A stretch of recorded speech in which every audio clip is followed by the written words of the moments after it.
नमस्कार, news track के Y factor में आपका स्वागत है। मैं हूं योगेश मिश्र।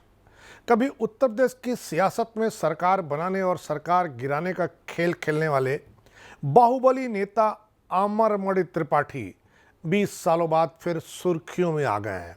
तकरीबन 20 साल पहले मधुमिता हत्याकांड में उन्हें उम्र कैद की सजा सुनाई गई थी, लेकिन जेल में रहते हुए अपने अच्छे चाल चलन के चलते सुप्रीम कोर्ट ने भी उनकी रिहाई के लिए हरी झंडी दे दी। अमरमणि की रिहाई की खबर आते ही पूर्वांचल की सियासत में एक नए किस्म के समीकरण गढ़ने बनने शुरू हो गए हैं। यह चर्चा होने लगी, क्या एक बार फिर अमरमणि पूर्वांचल में ब्राह्मण सियासत के अलंबरदार बनेंगे या नहीं, सियासत में लौटेंगे या खामोश ऐसे ही बैठे रहेंगे, अपनी पीढ़ियों को सियासत में आगे बढ़ाते रहेंगे।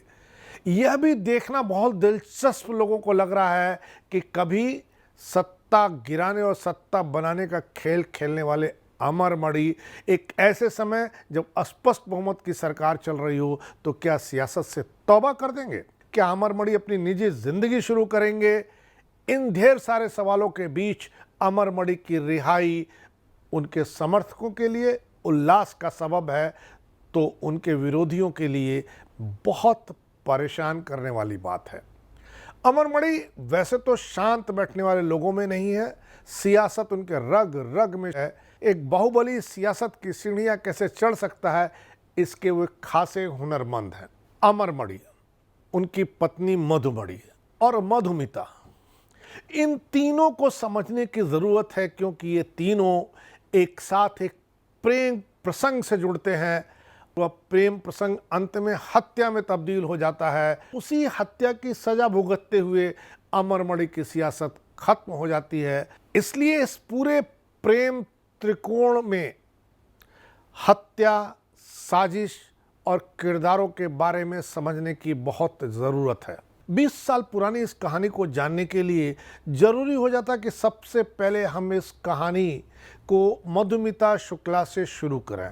1999 के दौर में मधुमिता शुक्ला लखीमपुर खीरी जिले से एक उदीयमान कवित्री के रूप में उभर करके सामने आई। मधुमिता शुक्ला को काफी तेज तर्रार माना जाता था। वे राजनीतिक और सामाजिक मुद्दों को बहुत मजबूती से उठाती थीं। विभिन्न मुद्दों को अच्छे ढंग से उठाने और कवि सम्मेलनों में शानदार अंदाज में कविता पढ़ने के कारण मधुमिता शुक्ला जल्द ही कई कवि सम्मेलनों के साथ साथ राजनीतिक कार्यक्रमों में भी पूरी तरह छा गईं। इसी दौरान नवंबर 1999 में मधुमिता शुक्ला की मुलाकात उस समय के बाहुबली नेता अमरमणि से होती है। अमरमणि उस समय नौतनवा से विधायक थे। सियासी अखाड़े में उन्हें मजबूत पहलवान माना जाता था। वे कल्याण सिंह और राम प्रकाश गुप्ता की सरकारों में पहले से ही काम कर चुके थे। अमरमणि त्रिपाठी की छवि बाहुबली विधायक वाली थी। वे उस दौर की सियासत में हर बदलती सत्ता का महत्वपूर्ण हिस्सा हुआ करते थे। 6 बार विधायक रहे अमरमणि की ताकत को ऐसे समझा सकता है कि वे जेल में रहकर भी चुनाव जीतने में कामयाब हो चुके थे। यही नहीं, उन्होंने एक बड़े बाहुबली वीरेंद्र शाही को पराजित किया था। मुलाकात के बाद मधुमिता के जल्द ही अमरमणि से नजदीकी रिश्ते बन गए। अमरमणि पहले से ही शादीशुदा और बाल बच्चे वाले थे, मगर वे मधुमिता को दिल दे बैठे।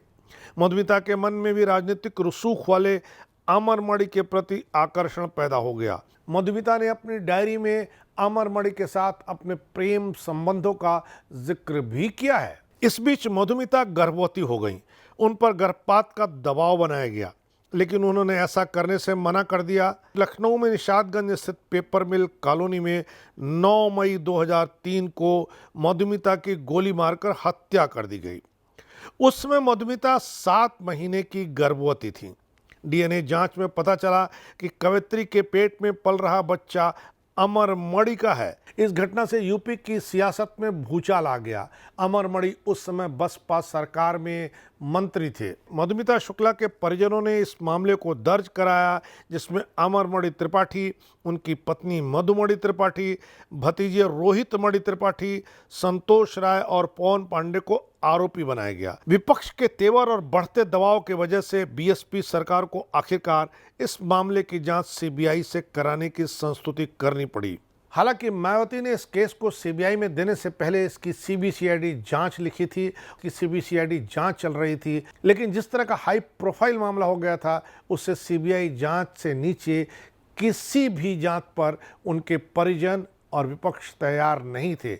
यह एक ऐसा मौका था जब अमरमणि के दुश्मनों को उनसे निपटने का हथियार हाथ लग गया था। सीबीआई जांच शुरू होते ही सितंबर 2003 में अमरमणि को गिरफ्तार कर लिया गया। इसी दौरान 2007 में यूपी में विधानसभा के चुनाव हुए।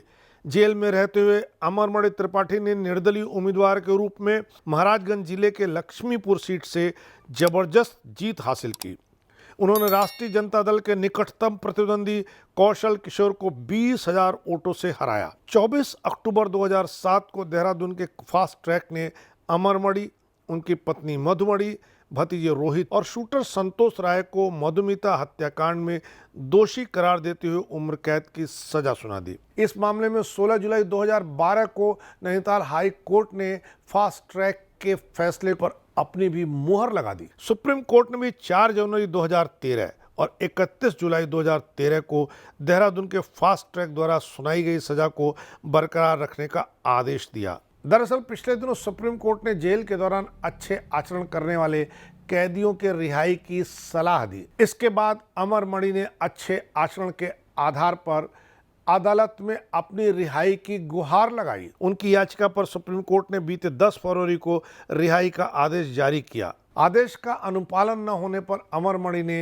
अवमानना याचिका दाखिल की। इस पर सुप्रीम कोर्ट ने बीते 18 अगस्त को फिर उनकी रिहाई का आदेश पारित किया। इस आदेश में कहा गया कि 66 साल की उम्र और जेल में अच्छे आचरण को देखते हुए यदि उनके खिलाफ कोई अन्य मामला न हो तो उनकी रिहाई कर दी जाए। इसी आधार पर शासन की ओर से अमरमणि के तकरीबन 20 साल बाद रिहाई हुई। इस पूरी कहानी के केंद्रीय पात्र अमरमणि हैं। ऐसे में अमरमणि के बारे में भी जानना बहुत ज़रूरी हो जाता है। वैसे तो अमरमणि महाराजगंज जिले के फरेंदा तहसील के हरपुर गांव के रहने वाले हैं, पर उनकी पढ़ाई लिखाई पडरौना में हुई। उनके पिताजी पुलिस में थे, लेकिन अपनी कर्मभूमि के लिए उन्होंने फरेंदा नहीं नौतनवा को चुना। अमरमणि त्रिपाठी ने 1981 में लक्ष्मीपुर विधानसभा से अपना राजनीतिक कैरियर शुरू किया। 1985 में पहली बार निर्दल प्रत्याशी के रूप में चुनाव मैदान में उतरे और 8,426 वोट पाकर तीसरे स्थान पर रहे। इस चुनाव में जीत का सेहरा निर्दल प्रत्याशी बाहुबली वीरेंद्र प्रताप शाही के सिर बंधा। शाही 37,537 वोट पाकर विजयी हुए। अमरमणि 1989 में पहली बार विधायक बने। दोबारा 1991 में चुनाव हुआ। अमरमणि त्रिपाठी चुनाव लड़े और हार गए। कुछ दिनों बाद सरकार गिर गई और 1993 में फिर चुनाव हुआ। अमरमणि को चुनाव में हार का सामना करना पड़ा। इसके बाद 1996 में अमरमणि त्रिपाठी कांग्रेस के टिकट पर चुनाव लड़े और विजयी हुए। 2002 और 2007 के विधानसभा चुनाव में भी अमरमणि जीतने में कामयाब रहे। 1997 में अमरमणि लोकतांत्रिक कांग्रेस पार्टी में जा मिले, फिर कल्याण सरकार में मंत्री बने। अमरमणि भाजपा, सपा से लेकर बसपा तक सबके प्रिय रहे, पर उन्होंने अपनी सियासी पारी सपा, बसपा और कांग्रेस के साथ ही खेली। भाजपा के साथ उन्हें अपनी सियासी पारी खेलने का अवसर नहीं मिला, पर भाजपा सरकार में वे मंत्री भी रहे। गेस्ट हाउस कांड के समय वो मायावती की आंख के किरकिरी बने, पर मुलायम सिंह के काफी निकट आ गए। बावजूद इसके मायावती ने भी उन्हें चुनाव मैदान में उतारा और उन्होंने बसपा के साथ भी पारी खेली। 20 साल का समय बहुत लंबा होता है, इसलिए ये नहीं कहा जा सकता कि अमरमणि त्रिपाठी फिर पिच पर आ पाएंगे, पर इतना जरूर है कि उनकी रिहाई के साथ ही तमाम तरह के सवाल तिरने लगे हैं। एक ऐसे समय जब पूर्वांचल की सियासत में हरशंकर तिवारी नहीं है, उत्तर प्रदेश के पूर्वांचल के इलाके में ब्राह्मण और ठाकुरों की सियासत के अलग अलग धड़े होते हैं, तब तमाम लोग जो अमरमणि त्रिपाठी को मानते हैं वो ये उम्मीद लगाने लगे हैं कि वे फिर एक बार ब्राह्मण सियासत की अगुवाई करेंगे। लेकिन इसमें भी कई सवाल उठते हैं। आखिर ब्राह्मण उन्हें अपना नेता क्यों मानेगा? आज की तारीख में वो सत्तारूढ़ पॉलिटिकल पार्टी में नहीं है।